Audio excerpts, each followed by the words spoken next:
They breathe. Reignites a conversation about race, police brutality, and social injustice. Black Lives Matter. George Floyd's life ended in 8 minutes and 46 seconds, pinned under the knee of a police officer. He's not the first African American whose death in police custody sparked protests. But it came during a health crisis, when more people are home watching and listening. And the call for change is so much more urgent right now. We're not saying our lives are superior. We're saying that we should be treated equal. Tonight, we're shining a light on race relations here in Florida. From the Big Bend and Tampa Bay, down the Gulf Coast, and across South Florida. A statewide look at the younger generation now leading the movement for racial justice. It was just exciting to see them take over where we had stopped and then to keep on going. The race to register minority voters for an election that could open the doors to real change. And I think Blacks, particularly in this next election, have an opportunity to really move the needle on the issues that we've been trying to address for hundreds of years. Barriers that Black men and women continue to face in their everyday lives. I've been in meetings and conferences, small conferences, where it's not many people that look like me. And that's unfortunate. And kids having very grown-up conversations with their parents. I'm a kid that loves to give back to his community. I'm not some thug off of the street, and I'm just a kid that wants to improve his life and live better. In the midst of uncomfortable conversations, there's a lot of anger, frustration, and yes, hope. Hope for healing, hope for change. Hope that our state can rise above. Good evening. I'm Holly Davis with WPTV News Channel 5 in West Palm Beach. This is Race Relations, shining a light across Florida. For the next hour, we're uniting voices from each of our Scripps markets in the state. I'm Shari Armstrong with WFTX Fox 4 in Cape Coral. 2 short months ago, George Floyd's name became known around the world, and his death represents today's desperate call for justice and change. in Tallahassee at WTXL ABC 27, I'm Ava Van Valen. We have been watching the movement in each of our communities, the sadness, anger, and frustration that many of you have felt, and it's all happening during a trying time in this country. The coronavirus pandemic, an economic crisis, and the uncertainty of what is to come. I'm Dia Riley from ABC Action News in Tampa. Tonight, we're coming together to shine a light on race relations in Florida. The movement, the divide, and the action being taken to make our state a place for all people. Black Lives Matter! Black Lives Matter! Black Lives Matter, 3 words that now represent a global movement for racial justice. But here in Florida, those on the front lines of the fight for racial equality and equity say the term Black Lives Matter is more than one movement. Sabira Rayford has their story. It's a message that spans decades. Now, civil rights leaders of our past are passing the torch to a new generation. This monument is the story of the change that we want to come.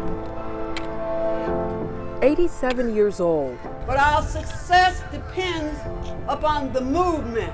Edith Bush won't stop walking towards justice. Black Lives Matter.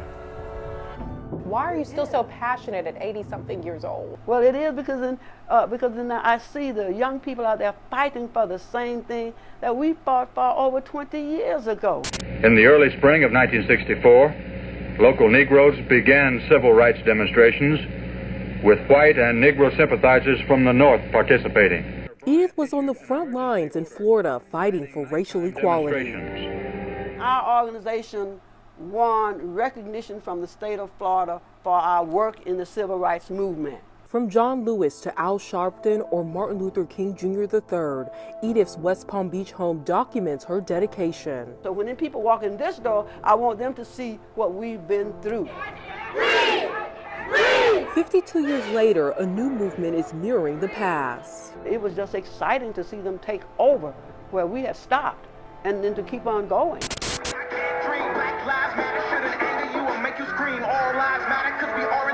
At 19 years old, Yeah.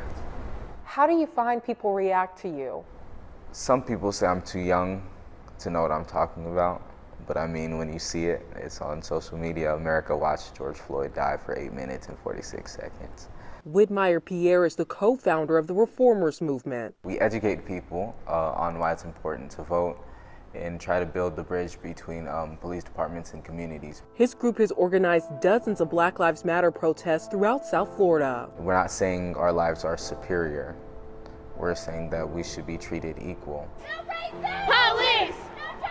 No peace! People have been protesting mistreatment of black people and saying in so many words that Black Lives Matter for years. Executive Director of the Spady Cultural Heritage Museum in Delray Beach, Charlene Farrington, says similar to the murder of Emmett Till in the 50s, the killing of George Floyd reignited the push for racial justice. The old African saying, an injury to one is an injury to all. I think what's happening is young people are starting to understand that, and so they are leaving the small issues aside and now starting to advocate for the larger issues, which is why our civil rights movements that are going on today are starting now to look like they used to look in the 50s and 60s.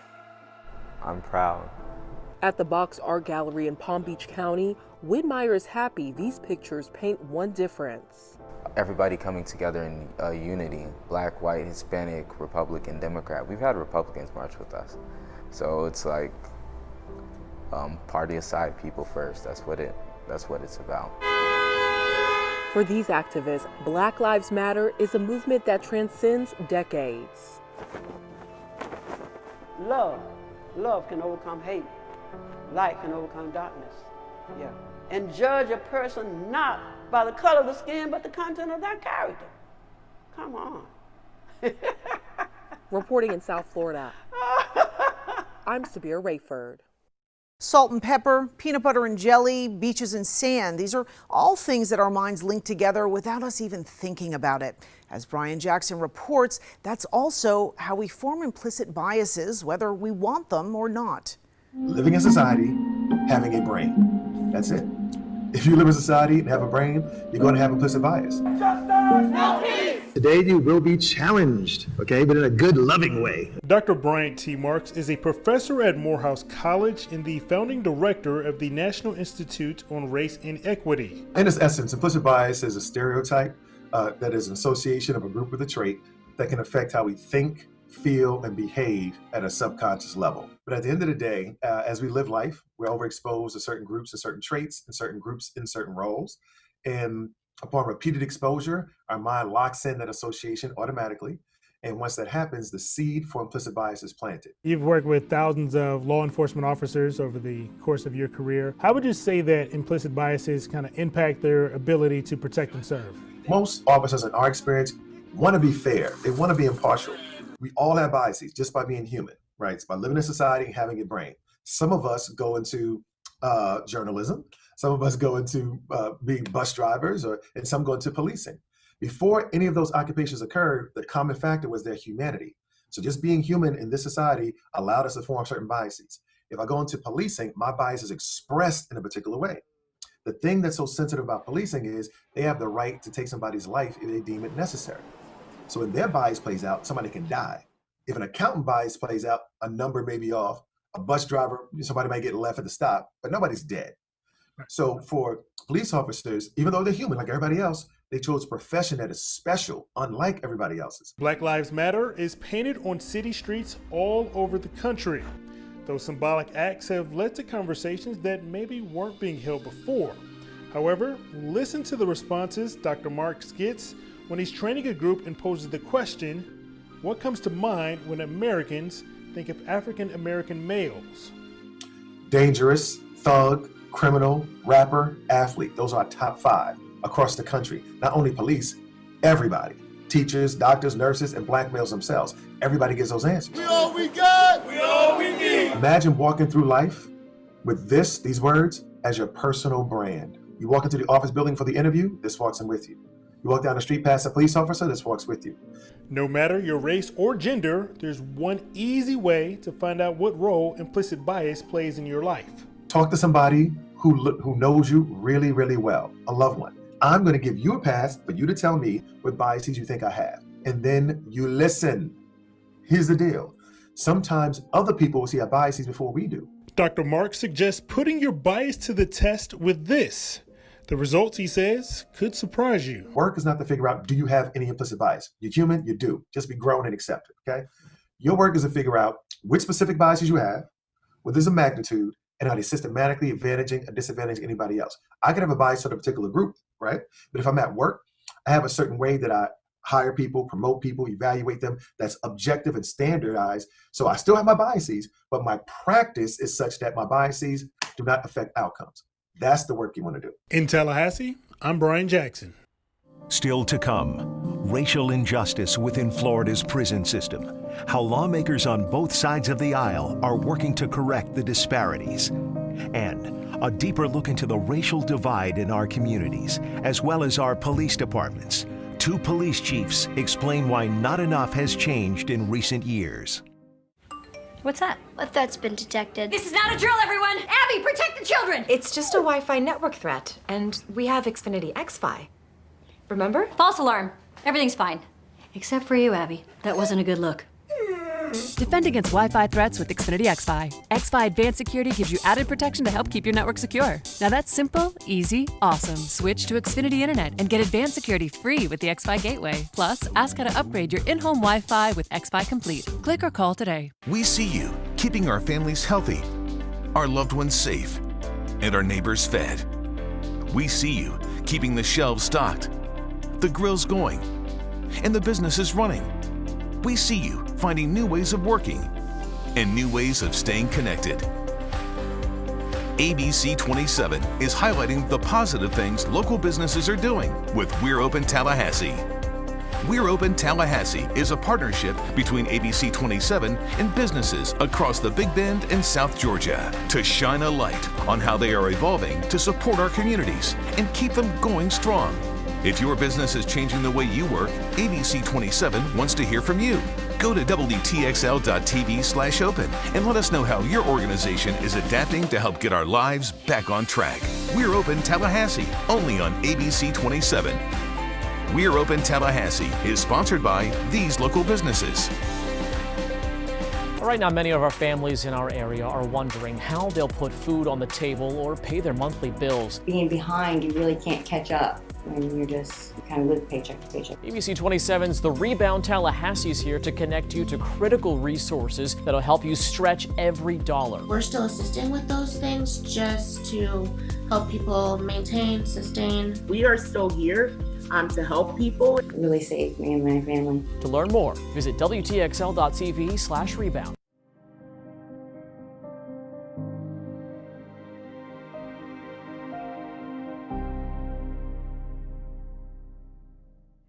Racial disparity continues to plague Florida's prison system. In fact, it's gotten worse. We looked at the data and found Black inmates outnumber every other race despite being a minority group in the state. The divide only widening in recent years, but those working to restore balance tell State Capitol reporter Forrest Saunders this may be the year to make it happen. His time behind bars was a learning opportunity. It was an experience that has really been, I would say it was my own educational journey. The lessons guiding former felon Greg James, now a Tallahassee pastor and advocate for inmate voting rights. Prison institution as a whole, it was a higher learning facility for me.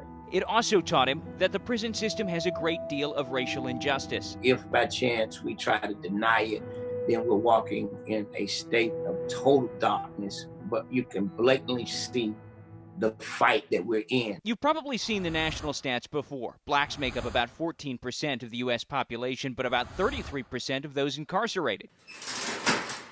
Did you know in Florida, the disparity is wider? The latest state corrections data showing about 47% of Florida's inmates are black, despite making up only 17% of our population. Blacks even surpassing the 40% of white inmates, though Florida is predominantly white. Unfortunately, that's the way it has been for many years. State Representative Diane Hart says she's been working for years to tackle the problem with help of lawmakers on both sides of the aisle. A key is amending Florida's sentencing laws. It is a known fact that Black and brown people get far larger, longer sentences than anyone else. And that's why you see the huge disparity. And add to that, research showing black offenders are more likely to get arrested in the first place. Just last year, Florida state criminologists reported finding the odds of prosecution were on average 3% greater for black offenders compared to white offenders, despite having worked together to commit a crime. It's the same offense, it's the same victims happening at the same time in the same place. Right, so none of those things can be used to explain any difference that you find. Hart has pushed several laws she hopes will correct the disparities. One of them from last session would have cut the length of time nonviolent offenders need to serve from 85 to 65% of their sentence. Tough on crime Republicans stopped the bill, siding with law enforcement worried early release was too dangerous. I don't see how putting more of these repeat offenders back in our communities before they're reformed is going to make our communities safer. Undeterred, Hart says she'll try again next year, hopeful the climate has changed. Protests and rallies still filling streets across the nation, she says, are hard to ignore. Nobody can ignore it. I mean, it's been put in our face, and we have to deal with many of these issues. Joining her, James. While he'll be fighting for the restoration of ex-felon voting rights, he says it all harkens back to the same goal, removing racial injustice from the prison system. Even though we are the majority inside of the prison system, and even though we are the minority that's being released, there's so much value in us. At the Capitol, I'm Forrest Saunders. Tonight, our Florida investigative reporter takes a look at the racial diversity within law enforcement agencies around our state. And what Katie LaGrone found is, despite years of talking about change, black officers remain a minority on the streets. Tonight, she speaks to two police chiefs who have faced their own color barriers to learn why.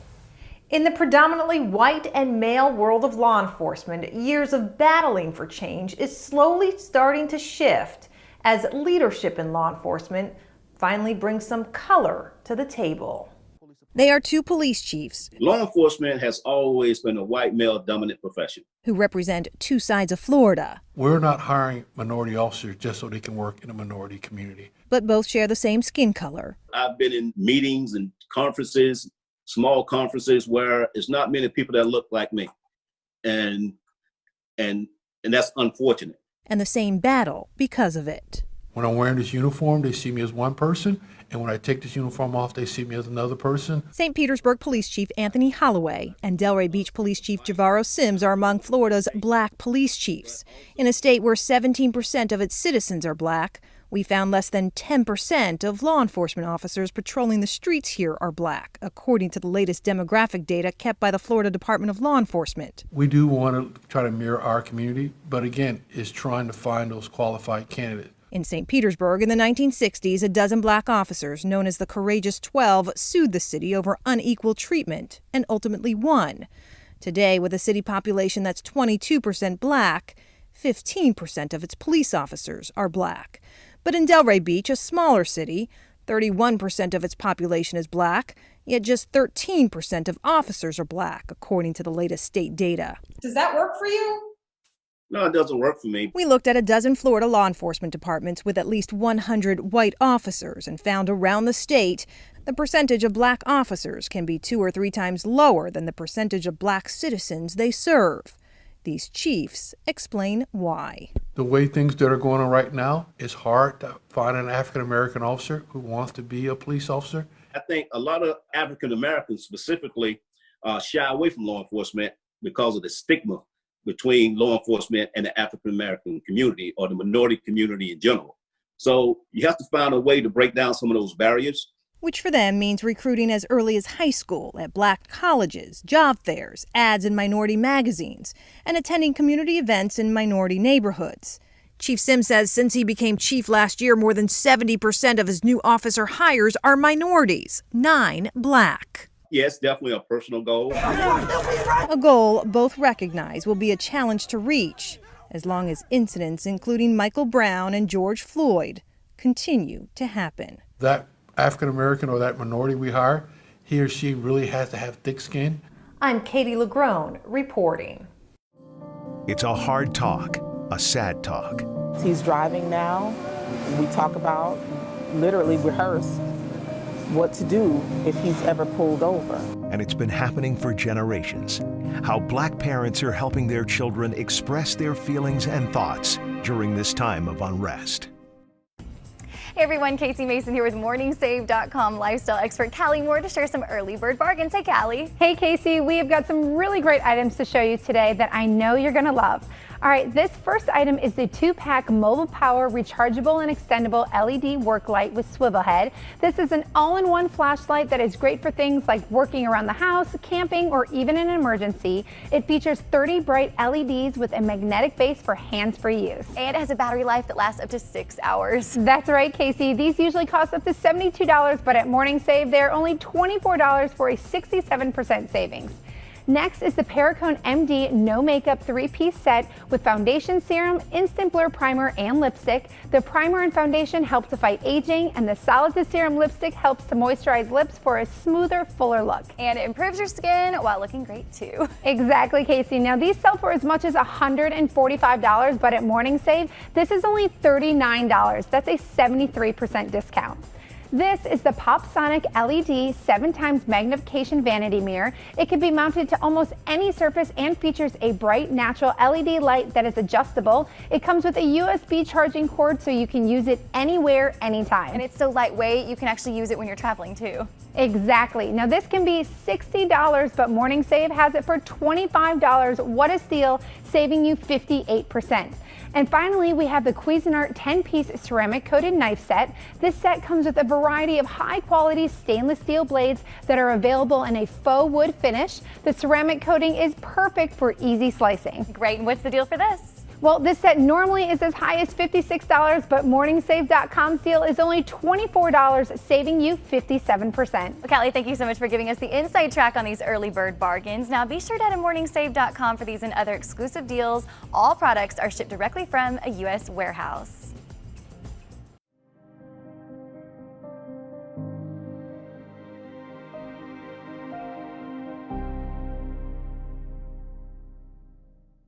A generation of Black children have been raised on videos of violence against those who look like them committed by police. Many parents now struggling with how to help them make sense of these traumatic images. Angela Green spoke with 2 moms who say now more than ever, it takes a village to help their young sons understand what they're seeing and how to cope with their emotions. I tell them every day that I'm very, very proud of you. I know you're going to do great things. 17-year-old Cameron is his mother's pride and joy. At first glance, many people think he's an adult. I don't see it myself. I don't think I look that old. Because he looks big and abrasive, they just see the threat. Karen Miller remembers one of her most difficult conversations with Cam about race and being a Black boy. When I saw and read the descriptions of Tamir Rice, before I even saw a picture of him, he was described by the police as being, he looked like a man, and it just took me right to Cam. That was 6 years ago. At the time, Cam was about the same age as Tamir Rice, who was only 12 years old when he was shot and killed by police in Cleveland, Ohio. The officers were responding to a call about a man with a gun. Rice was at a playground, throwing snowballs and playing with a toy pellet gun. It was all captured on video. For Elena Newbold, those conversations started when her son was in the 4th grade. In 4th grade, in elementary school, there's a little bit of discrimination. And in that moment, like, I was like, okay, I have to start talking to him about race because he went to a primarily white school. So I had to start speaking to him about race and how people may not treat you right, but that doesn't mean that you get out of character. Now 13-year-old Gabe is in junior high school. His mom describes him as very outspoken. I'm a kid that loves to give back to his community. I'm not some thug off of the street, and I'm just a kid that wants to improve his life and live better.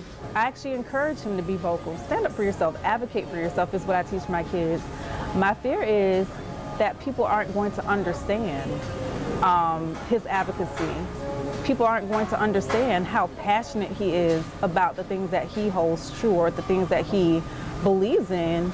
And as a result, he's going to be looked at as the angry person or the person that always has something to say. Both Karen and Elena's parenting skills have shifted with each incident. We have to be very real when we're talking to our kids and not sugarcoat what's going on.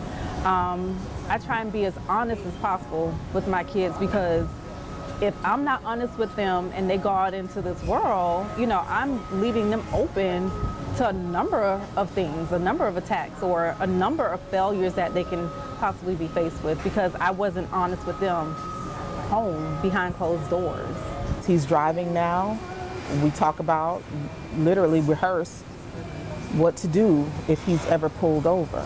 I don't mind the cleanliness, but she can be a little rowdy. Being the only child, I'm all she got. Cam and Gabe are part of the Omega Lamplighters Youth Leadership Organization. Royal King founded the mentoring program back in 2008 through his fraternity, Omega Psi Phi. King says mentoring programs like his are needed now more than ever. It was just a reminder, a grim one, of the big task we have in mentoring our kids, but it's also a calling of pride. King says their meetings and conversations have helped the kids express their feelings during a time of unrest. We understand that as black men, we're sometimes taught to bury it, to not express your emotions, and to not let people see you vulnerable or hurting from some stuff. And we do the opposite with them. With the Lamplighters, like, it's more than one person like putting in their input, telling their story about what happened when they were younger. Usually through the calls with the Lamplighters, we are able to express ourselves in a private environment where we can trust everybody around us, trust them, hear them out, and talk to them about it. But as King explains, the mentors have had to change their approach to helping the boys understand what they're seeing play out all across the country. We've really been taking a stronger approach of bringing in more people who don't look like them to not only help our kids so that they're not only comfortable with us, but teaching them how they can be comfortable and still themselves with other people and other men who don't look like them. And while those conversations continue to help guide these ambitious young men, King and these two parents encourage other adults, no matter what your race is, to get involved in communities outside of your own. Find out why some of the issues are happening in some of these lower income communities that are minority populated, and figure out how you could help be a part of the solution. On the other side of fear is greatness. So step out of that fear and step into greatness. You never know the impact that you can have, or that your story, your upbringing can have on the life of a child that's, you know, looking at you. In Tallahassee, I'm Angela Green. With the pandemic, King tells us they've had to shift to online video meetings and phone calls to connect with the boys. He adds one of the biggest obstacles his organization faces is finding men willing to become mentors. If you are interested in volunteering with the Omega Lamplighters, or if your son is interested in joining, there are 25 chapters across the country. In our next half hour, turning tides in 2020. The African American vote holds a lot of weight this year. The push to empower minority voters this election cycle. We've watched it happen across the country. Confederate monuments removed. The history of those symbols in Florida's past and present. Barbara, it's happening again. Monopoly season is back with Monopoly Bonus Spectacular Scratch-Off games, including a bonus feature for even more winning. The Florida Lottery. It's your ticket. Claim it! I am what hunger looks like in America. I am an 8-year-old girl who's not excited for the last day of school. Because this may be the last time I'll have lunch. Till September. I am a single father of 2 who works 3 part-time jobs, and that's still not enough to put food on the table. I am a 16-year-old boy who just got my first job to help feed my little sisters. I was created by artificial intelligence from faces of the 1 in 8 Americans who struggle with hunger. People you pass by every day but never knew they were hungry.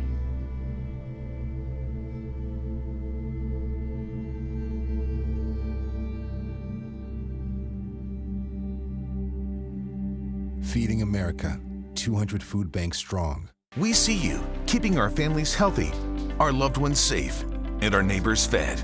We see you, keeping the shelves stocked, and the businesses running. ABC 27 is highlighting the positive things local businesses are doing with We're Open Tallahassee. If your business is changing the way you work, ABC 27 wants to hear from you. Go to WTXL.tv/open and let us know how your organization is adapting to help get our lives back on track. We're Open Tallahassee, only on ABC 27. August on Live will move you. All right. Next new Live, Jai Courtney, plus Katie Lowe's. Weekdays at 9 on ABC 27.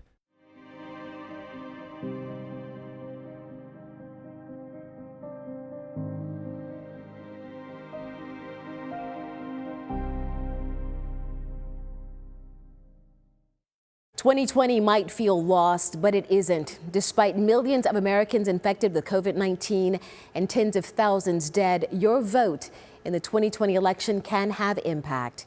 Here's Michael Paluska with the push to register as many voters as possible, including Black voters, the poor, minorities, and people who feel disenfranchised. Many Floridians tell us they already feel disenfranchised, especially blacks and minority groups. And with the pandemic and everyone feeling unsure about the future, a lot of groups are pushing people to get out, register to vote, and change their lives in the November election.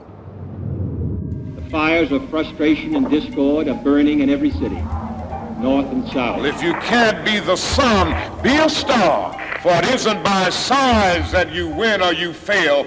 Be the best of whatever you are. What's our excuse today for not voting? How do we so casually discard the right for which so many fought? Then and now, America is still at a crossroads. No justice, no peace! Civil unrest, record unemployment, a pandemic. If there was a better time to feel in control of something, anything, the time is now. Your vote, your choice. We have to put our votes and our voice behind the people we truly believe in person and through virtual video. Stakes are high here in Florida. We listened to multiple voices asking what they are fighting for. Florida has a long history of putting unnecessary barriers in front of the ballot box, and that is only going to be compounded by COVID. And I think blacks, particularly in this next election, have an opportunity to really move the needle on the issues that we've been trying to address for hundreds of years. One of the things we can also implement too is same-day voter registration in Florida. That is a big one. They continue to hold the power.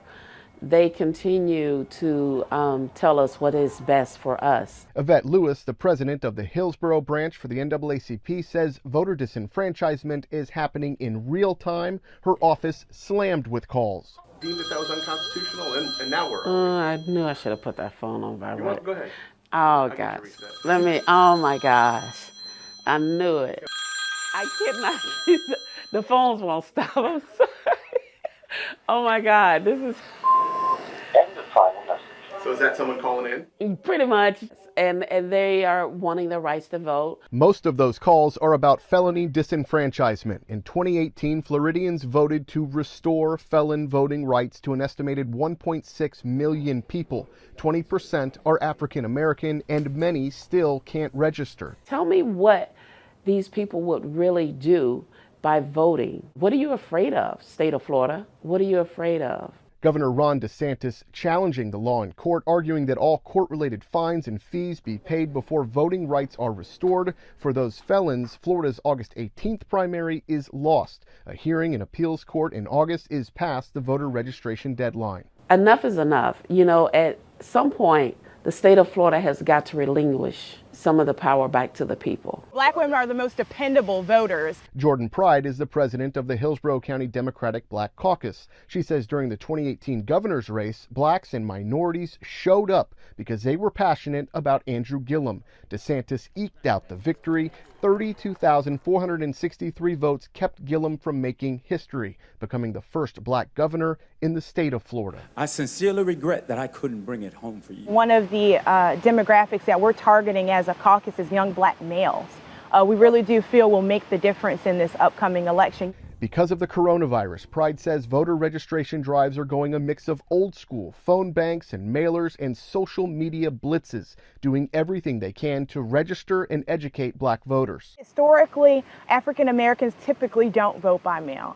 They have an issue with trusting the system, to be quite frank. And my hope is that Floridians say, no more.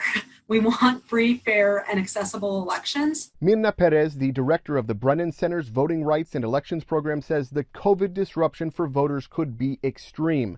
Voting machine issues, long lines plague Georgia's primary. Perez says more staff, polling locations, sanitization, and the ability to handle increased mail-in ballots are needed to protect voters. That's why they're petitioning Congress for an additional $4 billion. Would you like a little more money this year? We can always use more money to have great elections. We were there as Hillsborough County sent out nearly 290,000 mail-in ballots, the most ever. Supervisor of Elections Craig Latimer preparing for COVID with plexiglass and pens. The county also urging people to vote by mail. Vote by mail is actually the first votes that we release on election night. Vote by mail and early vote. We begin processing these. Every single one of them that's accepted is going to be counted and tabulated. There shouldn't be any worry about it at all.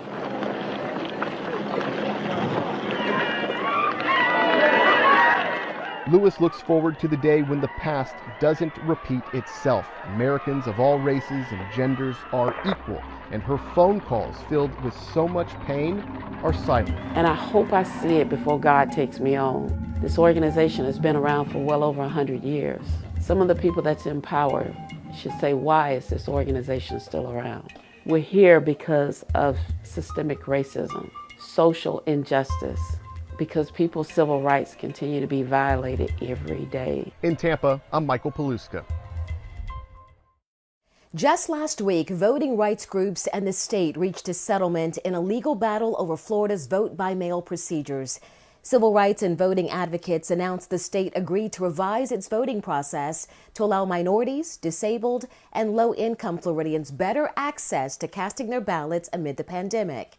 That includes expanding the vote-by-mail deadline and requiring the state to educate all 67 election supervisors on vote-by-mail options, early voting, and voting registration. The groups also say they will continue to fight for disenfranchised voters to ensure their votes are counted and also enforce the settlement if needed. Since the death of George Floyd, the Southern Poverty Law Center says 40 Confederate monuments have either been removed, relocated, or renamed in this country. John Shainman takes a look at Florida's monuments and symbols that are now back in the spotlight. From a cemetery hilltop in Fort Pierce, you can find a handful of Confederate flags at the grave sites of those who fought for the Confederacy. They sit undisturbed. But in Fort Myers, a Robert E. Lee bust was vandalized. In Baker County, lawyers are demanding a courthouse mural with 3 hooded Klansmen be removed. And in St. Augustine, the Civil War sparks fierce debate. If we destroy that history, it's going to be replaced with violence and anger because people are going to forget where they came from. The city of St. Augustine recently voted to relocate the state's oldest Civil War monument. Descendants of those represented on the obelisk suing the city, saying it cannot be safely moved. Here in the Palm Beaches and Florida's Treasure Coast, there aren't the Confederate memorials that you see in other parts of the state. However, there is a symbol that flies above that also has at times been the source of controversy. We are the first flag in North America. Dr. James Clark, an author and history professor at the University of Central Florida, says back in the early 1500s, the Spanish flag was first raised over one of her territories. It had a simple red cross on it. Back in the Union after the Civil War, later versions of the state flag included the phrase, "Let us alone," and a simple white flag with the state seal. Then in 1900, voters decided to add the red X. Some people believe that the big X is borrowed from the Confederate flag, which of course Florida was a part of. Others believe it comes from our Spanish heritage of 300 years. So you don't see any controversy with the flag, and it wasn't designed to create controversy. The motivating factor, I believe, was not to honor the Confederacy, but to make it look like not a flag of surrender. While Mississippi just voted for a new state flag, Clark doesn't see the appetite for it here, even though a rewrite of the state's constitution in the 1960s allows for it. And now the legislature can change it. They can do anything they want to it. It's up to the legislature if they want to change the flag of Florida. Do you miss the legislature at all? Former State Representative Larry Lee said growing up, he didn't think about the flag's imagery. Until I went to Tallahassee, I never paid much attention to the cross. Lee said there was very little discussion during his time in office about the flag. What did gain his attention was an effort not to remove monuments of the past, but to add one. We will see a slavery memorial on the grounds of the Capitol. Approved in 2018, Lee's last year in Tallahassee, $400,000 in funding was approved toward the construction of the slavery memorial this past session. We felt it was only the right thing to do that. We recognize those people that helped build this state, build that Capitol, and recognize them. As for his take on the renewed attention to Florida's sometimes checkered past, pray for the day that we will truly live up to the true meaning of our Constitution, and that is we are one nation under God. I'm John Shainman. A fair shot at the American dream. It's kind of like when you're trying to date someone who rejects you. Do you go back again when you know what they said the first time is what they meant? But we found Florida's black business owners are having trouble getting the help they need. And two people who are inspiring the need for change within a system. Weather in the Big Bend can change in an instant. We've been monitoring this for several days. Stay prepared with ABC 27 First Alert Weather and our Storm Shield app. Stay ahead of dangerous storms that lead to flash floods and knock out power. Track heavy rain and powerful winds with real-time radar and alerts straight to your phone or tablet so you can keep your family safe. ABC 27 First Alert Weather and the Storm Shield app, warning you first when the weather changes. It's time to feel lucky. It's the Florida Lottery Monopoly Bonus Spectacular Watch to Win promotion. From August 3rd through August 7th, log on to WTXL.tv to register. Then enter the correct word. You'll get the chance to win $300 worth of Florida Lottery scratch-off tickets and one grand prize of $500 in electronic store gift cards. It's the Florida Lottery Monopoly Bonus Spectacular Watch to Win promotion, sponsored by the Florida Lottery. Your clock was ticking, and it was time for you to have a baby. Yep. He has 7 children. You wanted 1. Her choice to be the father didn't work out. We got into an argument. She locked me out the bedroom. She then called the police. Now mom and baby are on their own. You shouldn't have been in the same house. He's purposely making life harder for me since we've broken up. That's not on anybody but you. Next, Judge Judy. Weeknights at 7:30 on ABC 27. I have to go to bed every night knowing that I tried to get a job. As we look to get our lives back on track, many are ready to get back to work. Just remember that you will get through this. ABC 27's The Rebound Tallahassee is here to connect you to critical resources. We are still here to help people. See who's hiring, how to file for benefits, and how you can stand out in our digital world. Really take a moment to prepare your answers. All in one convenient place. To learn more, visit WTXL.tv/rebound. Bankers and lenders are the gatekeepers for wealth and a shot at the American dream. But as Jasmine Stiles found, some black business owners are having trouble gaining access. People question our sanity when we say we're going to open up a restaurant in this area. Life is a numbers game for Elihu and Carolyn Brayboy. Married for 41 years, business partners for a little more than 7, born and bred in the Deuces, 1 successful restaurant, and 0 loans. We applied for a $5,000 line of credit with Bank of America in 2014, and they denied the application. But even without the help, Chief's Creole Cafe became a success. But like other restaurants, was hit hard by the pandemic. We find that obtaining financing is very difficult. But they decided to try again in June. The couple spent hours filling out the application for the federal Paycheck Protection Program loan. Less than 10 minutes, they sent us a response. Ineligible. You had to be both a depositor and have a loan. And we did not have a loan. A recent study shows federal small business loans to black businesses was on the rise between 2006 and 2008. But then, during the Great Recession, dropped from 8 to 3%. We know we have an unfair financial marketplace. We know that lending discrimination still exists. We know that access to credit is not equal. Ashley Harrington works with the Center for Responsible Lending, a nonprofit aimed at leveling the financial playing field. We saw the stories of major companies like Shake Shack and Kanye West's Yeezy line getting millions in paycheck protection loans. Harrington believes the money banks get to facilitate those big loans makes lending to small businesses less favorable. That also limited the incentives of banks to work with the really small businesses, the businesses owned by people of color, because they're making a lot less money to do the same amount of work. After calls for transparency, the U.S. Small Business Administration recently put out the list on who was receiving paycheck protection loans. We looked at the breakdown on race and found hundreds of thousands of Florida businesses receiving these loans categorized as unanswered. It was never a goal of theirs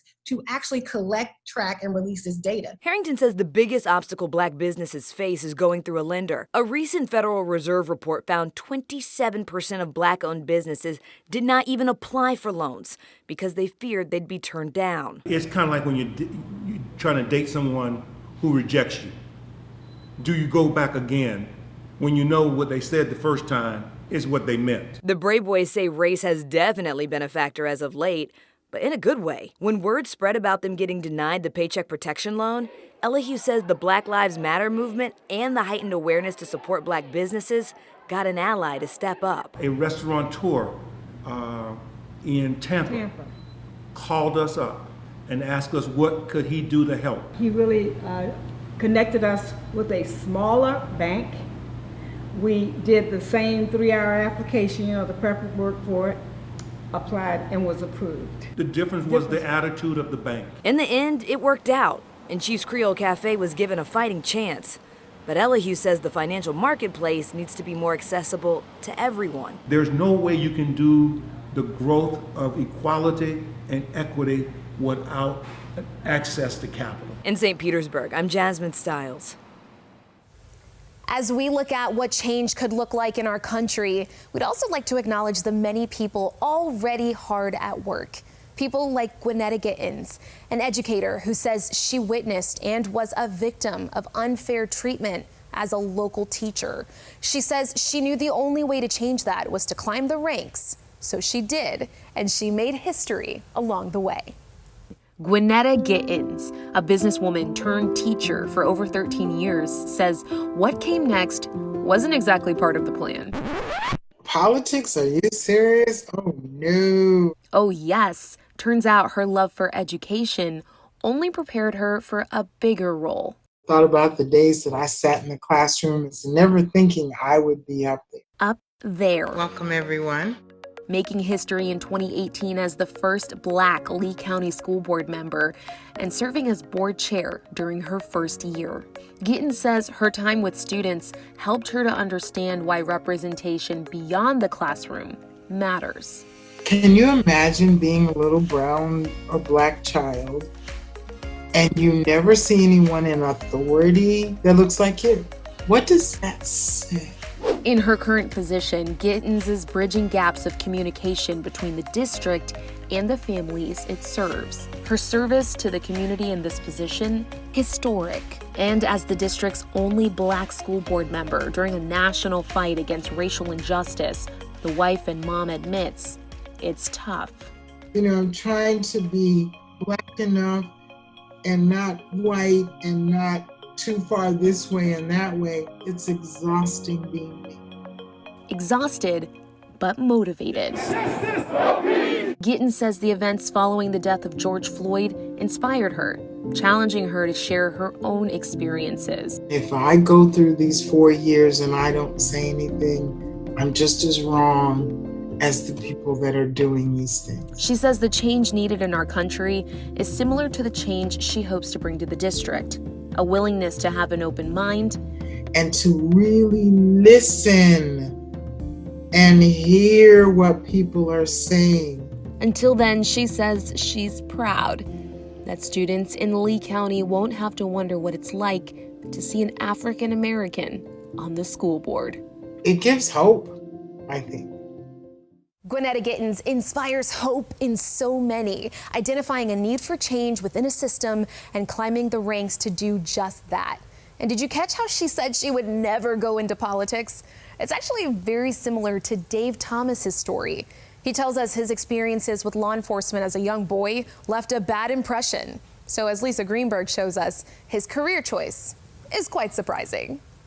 Dr. David Thomas says he watched the video of George Floyd's deadly encounter with a group of Minneapolis police officers 3 times. First, I took it for the initial, okay, what's happened here?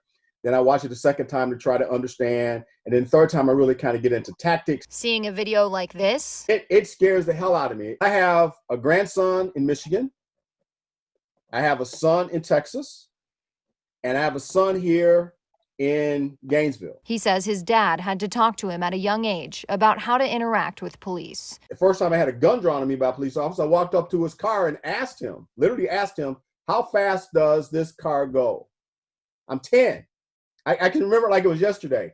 And he took a .357 Magnum and stuck it in my face and told me to get the hell away from his car. That's a true story. In middle school, they would stop us. Detroit Police Department would stop us. They would drag us in the alley and beat us up. As a teen, he says he had some strong words about law enforcement. I hated police with a passion. So it might surprise you, Dr. Thomas grew up to be a police officer. What changed me is when I was getting my bachelor's degree, the Detroit Police Department was sending officers to my college to get their degrees. I became friends with a bunch of officers, and I got to know them. When I say friends, I mean like going over their house and help them do the yard and help them fix up their houses, that kind of thing. And that changed my whole perception of because I got to see the human side of these guys, and they were normal people. He says when he was done with school, the only job he could find was in law enforcement. My dad, when I told him I was going to become a police officer, I can't repeat exactly what he said, but he said that I was useless.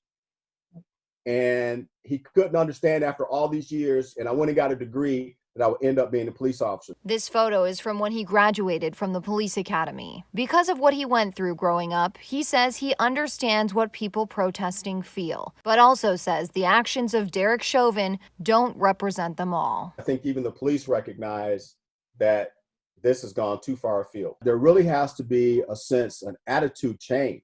From Fort Myers, I'm Lisa Greenberg. And Thomas does say there needs to be change to police departments to stop incidents like Floyd's death from happening. He says these departments need to clean out these, quote, bad cops, and it's up to the police chiefs to do just that. He also says chiefs need to have closer relationships with the people that they serve.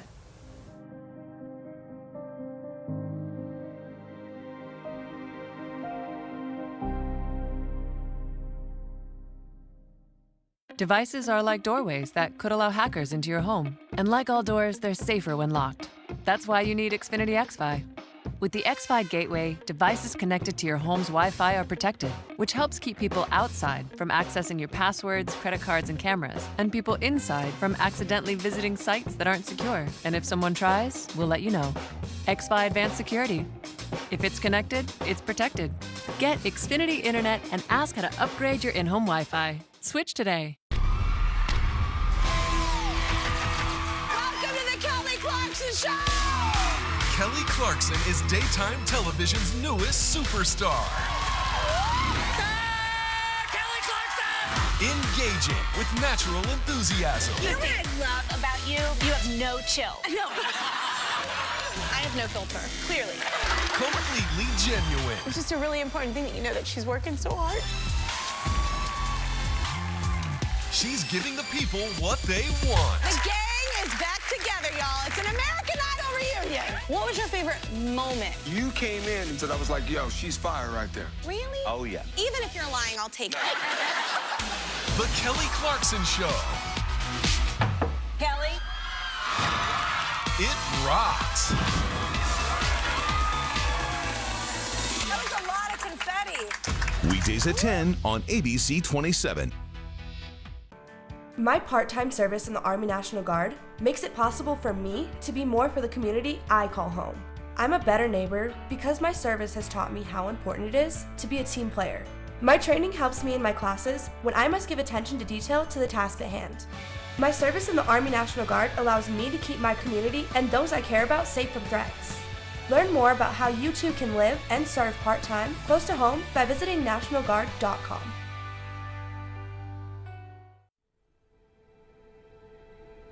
I am what hunger looks like in America. I am an 8-year-old girl who's not excited for the last day of school. Because this may be the last time I'll have lunch. Till September. I am a single father of 2 who works 3 part-time jobs. And that's still not enough to put food on the table. I am a 16-year-old boy who just got my first job to help feed my little sisters. I was created by artificial intelligence from faces of the 1 in 8 Americans who struggle with hunger. People you pass by every day but never knew they were hungry.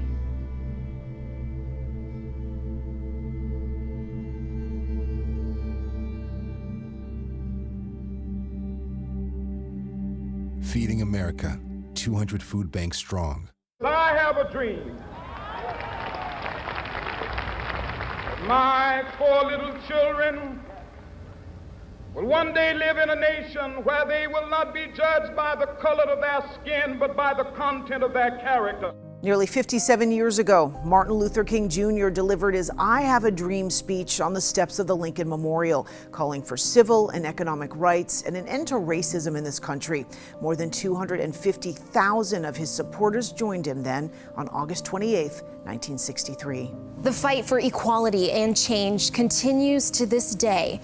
Black men and women are still facing systemic obstacles, but through a new generation of activists and the very real and raw conversations people are having across our country, there is hope for progress. At Scripps, we're committed to you and the communities we serve. As our company motto says, give light and the people will find their own way. We know today's unrest cannot be solved in an hour, but you must always start somewhere for real change to happen. And 2020 could be that pivotal turning point for concrete solutions. There's hope that one day Martin Luther King Jr.'s dream really will come true.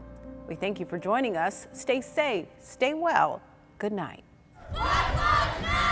They're speaking from their experiences, speaking from their pain. I'm talking for every mother who has lost a son, not mine.